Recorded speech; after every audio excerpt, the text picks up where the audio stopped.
You say like voice commerce, this is going to be the year. I'm like, last year was going to be the year. 2018 was going to be the year. I mean, I've been to CES the last, I think, 3 or 4 years, and every year is the year of voice, right? It's voice added to everything and commerce happening. But I remember those, I forget if it was Gartner, whose early projections had this as like a $4 billion space. I think it was $2 billion or $4 billion. I forget what it was.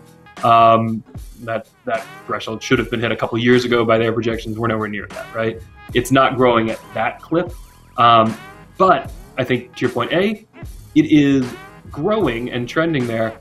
And I would look at voice as maybe more akin to what Amazon was seeding with a dash button compared to what it's doing on the desktop or mobile e-commerce site, right? It's going to be hard to comparison.